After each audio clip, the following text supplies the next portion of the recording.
You know, I don't know what else to say, members of the committee, other than it just, I suppose if rates had gone up the magnitude maybe in the eastern part of the state that they have in the west, I would think we'd be having commissions left and right studying what in the world went on.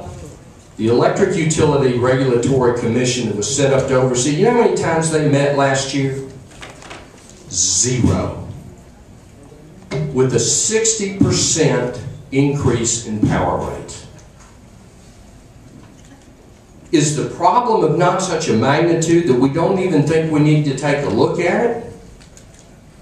I think they agreed. I think they agreed to take a look at it. Okay. Yeah. Now, where you been for the last 12 months?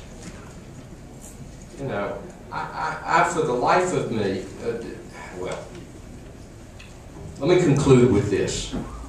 And you were there, Mr. Chairman, when Appalachian had a meeting and invited all of us legislators in Southwest Virginia out there. You know, and every once in a while, the truth has a way of slipping out and somebody makes a misstatement. During the meeting, one of the executives for Appalachian Power said, yeah, we've been hearing from you legislators that we needed to provide you guys with some cover. Cover from what? You know what, Mr. Chairman, the problem is not Appalachian and it's not Dominion. I mean, they were created, their corporate charter says they are to make as much money as they legally can. You know where the problem rests? With us. We're the ones that regulate this. Quick history lesson.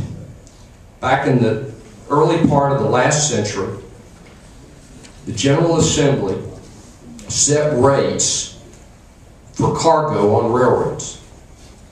And as you might imagine, railroads had considerable influence over the Virginia General Assembly. Eventually, the public demanded that those rates be taken, that rate making be stripped away from the General Assembly. And that's why we created the State Corporation Commission. Well, history's repeated itself. What we've done with this 07 legislation is we're effectively back in the rate making business. We have tied the SCC's hands. There was not a thing wrong with the 99 law that allowed them to look at the rates holistically.